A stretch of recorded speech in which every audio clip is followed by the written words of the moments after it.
আসসালামু আলাইকুম। PhD template কিভাবে থিম পরিষে সাবমিট করতে হয় সেই বিষয়ে আজকে আলোচনা করব। এর পূর্বে আমি দেখেছিলাম যে কিভাবে এইচটিএমএল টেমপ্লেট থিম পরিষে সাবমিট করতে হয়। তো পিএইচডি টেমপ্লেট কিভাবে সাবমিট করতে হয় সেই বিষয়টার মধ্যে আমরা চলে আসি। তো পিএইচডি টেমপ্লেট সাবমিট করতে হলে কিছু বিষয়ের উপর লক্ষ্য রাখতে হবে। সেটা হলো যে কি কি লাগবে আমাদের সেটা দেখতে হবে। যে থাম্বনেইল আর হলো আপনার থাম্বনেইলের মধ্যে যেটা থাকবে সেটা হলো প্রিভিউ। হুম প্রিভিউ বা আপনার স্ক্রিনশট বলতে পারেন। যেমন আপনার টেমপ্লেটের মধ্যে কি কি ইমেজ আপনি ইউজ করছেন বা ডিজাইনটা মূলত আপনার কিরকম, হ্যাঁ, সেই বিষয়গুলো আপনার পিএইচডি যেই লুকিংটা সেই লুকিংটা এখানে ইমেজ আকারে শো হবে, সেটা হলো স্ক্রিনশট। তার মানে আপনার দুইটা জিনিস লাগবে। প্রথম সেটা হলো প্রিভিউ আর হলো স্ক্রিনশট। হ্যাঁ, এই যে স্ক্রিনশট গুলো, তো এখানে এসটিএমএল এর মতো হুবহুব না, কিছু চেঞ্জ আছে সাবমিশনের ক্ষেত্রে। তো সাবমিশনের ক্ষেত্রে প্রথমে আপনার এই বিষয়গুলো দেখার পর দেখতে হবে যে এখানে কিছু ডেসক্রিপশন আছে। কিছু ডেসক্রিপশনের মধ্যে কয়টা পিএইচডি ফাইল, কি কি ফন্ট ইউজ করছেন, কয়টা পিএইচডি ফাইল, কি ফন্ট ইউজ করছেন, আইকন কি কি ইউজ করছেন, এই বিষয়গুলো ডেসক্রিপশনের মধ্যে থাকবে। এখন আসি পিএইচডি ফাইল কিভাবে সাজাবো। পিএইচডি ফাইলগুলো সাজানোর ক্ষেত্রে যেটা করতে হবে সেটা হলো যে এই ফাইলগুলো যেটা ক্লায়েন্ট পাবে সেটাকে প্লেস হোল্ডার পিএইচডি করতে হবে। যেমন আমি ওপেন করে রাখছি অলরেডি। তো দেখেন এইখানে প্রত্যেকটা পিএসজি ফাইল এখানে কিন্তু মেইন ইমেজ নাই। সেটার মধ্যে কি আছে, যেটা আপনার মেইন ইমেজ ছিল সেটাকে বাদ দিয়ে আপনার প্লেস হোল্ডার করে রাখতে হবে। এখন এটা বিষয়ে আপনাদের খুব ভালো ধারণা হওয়ার কথা, কারণ আপনারা যারা ডিজাইনার আছেন তারা অবশ্যই জানেন কিভাবে প্লেস হোল্ডার ইমেজ করতে হয়। হ্যাঁ, তো প্রত্যেকটা ফাইল যে কয়টা আপনার পিএসডি ফাইল, মনে করেন আপনার 10টা পিএসডি ফাইল, 10টা পিএসডি ফাইলের মধ্যে একটা মেইন ইমেজ থাকা যাবে না। কিন্তু সব ইমেজগুলোকে প্লেস হোল্ডার করে রাখবেন একমাত্র লোগো বাদে। হ্যাঁ, ওকে। তো এটা হলো ইমেজে পিএইচডির ক্ষেত্রে। আর হলো ডকুমেন্টেশনের ক্ষেত্রে আসি, যে ডকুমেন্টেশনের ক্ষেত্রে আমরা অনেক ভয়ে থাকি ডকুমেন্টেশন গুলো কেমন হয়। আসলে ডকুমেন্টেশন বিষয়টা খুব বেশি কঠিন তা না। এখানে কিছু সিস্টেম আছে, যেমন আপনার একটা লোগো দিবেন বা অথবা আপনার টেমপ্লেটের নাম দিবেন। এখানে আপনি দিতে পারেন যে সাপোর্ট। হ্যাঁ, মনে করেন এখানে ক্লিক করলে সাপোর্টের ইউআরএল চলে যাবে, আপনার পিএইচডি কিনলো, সে সাপোর্ট চাচ্ছে, তখন এখানে ক্লিক করে সে যেন অলরেডি সাপোর্টের লিঙ্কে চলে যেতে পারে, সাপোর্ট চাইতে পারে। এখানে কিছু ইনফরমেশন রাখলেন আপনার পিএইচডি তে কি কি আছে, পিএইচডি ফোল্ডার স্ট্রাকচার, একটা পিএইচডি ফোল্ডারের ভিতরে আপনার কি কি পিএইচডি আছে, home page 1, home page 2, home page 3, এগুলা ক্রমানুসারে সাজানো থাকবে। কিভাবে ইউজ করবে পিএইচডিটা, কিভাবে লেয়ার গুলা সিলেকশন করবে, কিভাবে প্রত্যেকটা সেকশন সিলেকশন করবে, ইমেজগুলোকে কিভাবে দেখবে, এরপর বিভিন্ন ধরনের এডিট টেক্সট গুলাকে কিভাবে এডিট করবে, কোন কোন ফাইলগুলো আপনি ইউজ করছেন, কোন কোন ইমেজগুলো ইউজ করছেন, কি কি আইকনগুলো ইউজ করছেন, কি কি ফন্ট ইউজ করছেন, সেই বিষয়গুলো লিংক সহ এখানে উল্লেখ থাকতে হবে ডকুমেন্টেশনের মধ্যে। হ্যাঁ, এতটুকু ডকুমেন্টেশন খুব বেশি কঠিন না। আর অবশ্যই খেয়াল রাখবেন যে প্রত্যেকটা লেয়ারের প্রত্যেকটা এই যে এই অংশটুকু স্ক্রিনশট গুলো আপনার পিএইচডি থেকে নিতে হবে। একটা ইমেজ দিয়ে সবগুলা পিএইচডি দিয়ে ইউজ করা যাবে না। হ্যাঁ, ওকে। এটা হলো ডকুমেন্টেশনের ক্ষেত্রে। দেন আসি হলো স্ক্রিনশট। এই স্ক্রিনশট গুলো আমরা কিভাবে সাজাবো, এই যে এখানে যে ক্লিক করলে স্ক্রিনশট গুলো দেখেন, এখানে প্রথম স্ক্রিনশটটা সেটা হলো ওই যে এটাই শো করতেছে। তো এগুলা কিভাবে আমরা অ্যারেঞ্জ করব দেখি। প্রত্যেকটা আপনার যে মেইন পিএইচডি ফাইল সেখান থেকে আপনার প্রত্যেকটা জেপিজি অথবা পিএনজি আকারে সবগুলোকে ইমেজ নেবেন। নেওয়ার পর ক্রমানুসারে সাজাবেন। যেমন এই দেখেন যে 00 তে হলো আপনার প্রিভিউ ইমেজ, তারপর 1 2 3 4 5, দেখেন প্রত্যেকটা সিরিয়াল অনুসারে সাজানো আছে। খুব ভালো করে ভিডিওটা দেখবেন যে হোম পেজ, এই যে 2 নম্বর হোম পেজ, 3 নম্বর হোম পেজ, 4 নম্বর, এমন কিন্তু হয় নাই যে 1 নম্বরের পরে অ্যাবাউট পেজ চলে আসলো তারপর আবার হোম পেজ।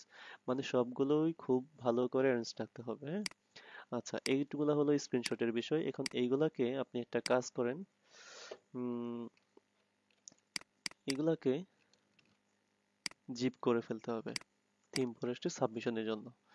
আচ্ছা, প্রত্যেকটা ফাইলকে সরি প্রত্যেকটা ফাইলকে জিপ করে এটাকে বাইরে নিয়ে আসি।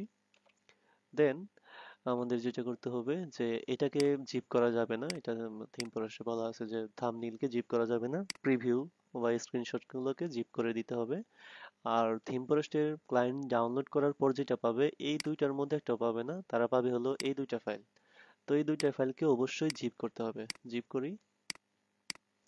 যেন সে একটা ডাউনলোড করলে দুইটা পেয়ে যায় একই সাথে। এখানে আপনি লিখেন যে রেড লিফ মিনিমাল পিএইচডি।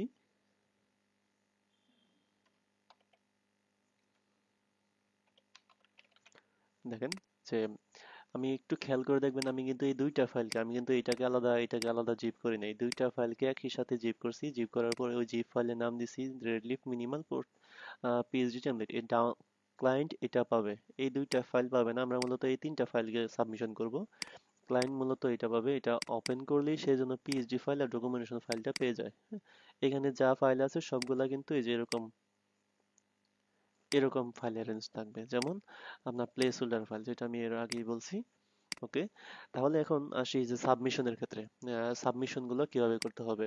প্রথমে আপনার অ্যাকাউন্ট লগ ইন রাখবেন, লগ ইন করে আপলোডে যাবেন। আপলোড অপশনে গিয়ে এখানে কিছু ক্যাটাগরি সিলেকশন পাবেন যে কোন ক্যাটাগরিতে আপনি সাবমিশন করবেন। যদি আপনার HTML টেমপ্লেট হতো তাহলে সাইট টেমপ্লেট, ওয়ার্ডপ্রেস হলে ওয়ার্ডপ্রেস। যেহেতু আপনার পিএইচডি টেমপ্লেট সাবমিট করব তাহলে পিএইচডি টেমপ্লেট। নেক্সট, এখানে আপনি দেখেন যে কিছু ডিসক্রিপশন আছে, এই ডিসক্রিপশনটা হলো এই যে ইনফরমেশন। এই যে এখানে ইনফরমেশন পিএইচডি টেমপ্লেটের মধ্যে কি কি আছে দেখেন, এগুলো খেয়াল করে। এখানে টোটালি HTML ফরম্যাট গুলো সাপোর্ট করে। এখানে আপনি ফাইলগুলো দেন, ফাইলগুলো দেওয়ার পর আপনি এখানে টেমপ্লেটের নামটা এই জায়গায় দেন। এখানে হবে টেমপ্লেটের নাম, এটা হবে ডিসক্রিপশন। ডিসক্রিপশনটা মূলত হলো এই যে এটা, এইগুলো। হ্যাঁ, এগুলোকে অনেকে আমরা ডকুমেন্টেশন বলে থাকি, ডকুমেন্টেশন না এটা, এটা হলো ডিসক্রিপশন। ক্লায়েন্ট প্রথমে সেই এই জিনিসগুলো পাবে। হ্যাঁ, আপনার যে এই বিষয়গুলো দিতে হবে তা না, আপনি শুধু এই বিষয়গুলো দিলেই এনাফ। ওকে, আচ্ছা। যদি বেশি থাকে তাহলে ক্লায়েন্ট স্যাটিসফ্যাকশন বেশি থাকবে। হ্যাঁ, আপনার সম্বন্ধে বেশি জানবে, আপনার পিএইচডি সম্বন্ধে কি কি আছে। আচ্ছা, এখন ডেসক্রিপশনটা দেওয়ার পর যেটা করতে হবে, এখন দেখি আর কি কি ফিল্ড বাকি আছে। এখানে ফাইল দিতে হবে, তো ফাইলগুলো কিভাবে দিব। Thumbnail, screenshot, red leaf, minimal PhD template. Okay, এখন দেখি যে থাম্বনেলের মধ্যে কি কি থাকবে। থাম্বনেলের মধ্যে আসবে হলো, এখানে বলে রাখছে যে 80x80 সাইজের ইমেজ রাখতে হবে। ওকে, যেটা হলো এই যে এটা, এটা হলো আমাদের থাম্বনেল। ওকে, তারপর হলো থিম প্রিভিউ। থিম প্রিভিউ কি? থিম প্রিভিউ হলো এটা, যে স্ক্রিনশট, এখানে ক্লিক করার পর কোন ইমেজগুলো ভিউ হবে বা স্ক্রিনশটগুলো ভিউ হবে, এটা হলো থিম প্রিভিউ। আর এই থিম প্রিভিউকে অবশ্যই জিপ ফাইল করে দিতে হবে, জেপিজি অথবা পিএনজি ইমেজকে। আর এটা হলো মেইন ফাইল, মেইন ফাইলটা জিপ করে ফাইল সাবমিট করতে হবে। যেটা বায়াররা কিনবে সেটা পাবে, মানে বায়াররা কেনার পর যেটা তারা পাবে সেটা হলো এই ফাইলটুকু পাবে।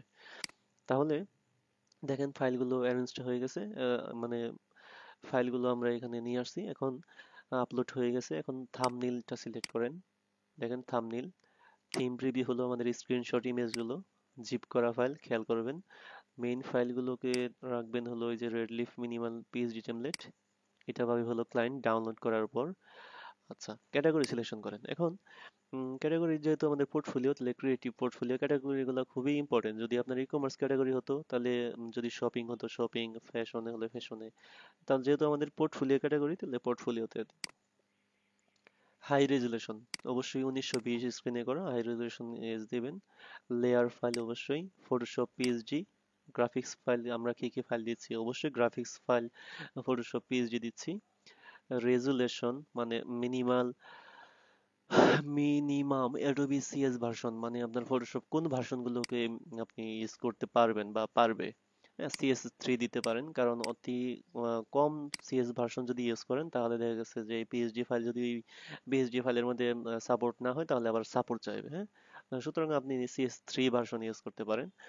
মানে দিয়ে দিতে পারেন যে সর্বনিম্ন এই ভার্সন থেকে সাপোর্ট পাবে, CS3, CS4, CS5, CS6 এরকম ভাবে ইউজ করতে পারবে।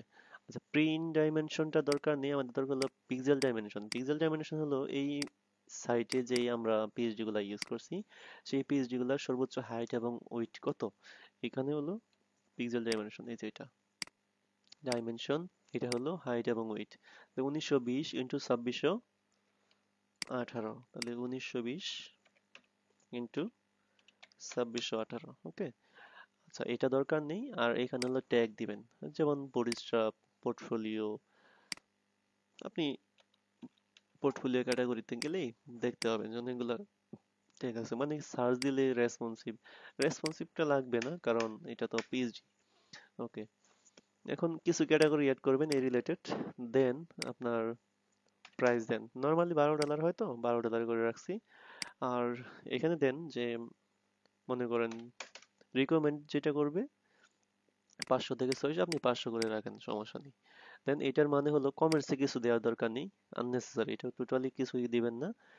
এইখানে আপনি টিকচিহ্ন দিবেন, যেমন any image sound video ETC, যে I have full rights to sell, মানে এটা আমার রাইটস আছে। হ্যাঁ, কারো ইমেজ নেওয়া না, আমার নিজের ইমেজ অথবা ফ্রি ইমেজ ইউজ করা অথবা কিনে ইউজ করছি, এরকম একটা শর্ত থাকে যে ওর মধ্যে। ঠিক আছে, সবার শেষে আপলোড। তবে ফার্স্ট প্রফেশনাল কাজ হলো যে আপনি টোটালি একবার রিভিউ করে নেওয়া, যে আপনার কোনো কিছু মিসিং আছে কিনা। যেমন এখানে একটা স্পেস রাখলে খুব ভালো হয়। হুম, এই বিষয়টা। আচ্ছা, এটা আমরা নাম দিয়েছি রেডলিফ মিনিমাল পোর্টফোলিও পেজ টেমপ্লেট। এখানে হলো ডিসক্রিপশন, এখানে যা যা আছে অপশন সেগুলো।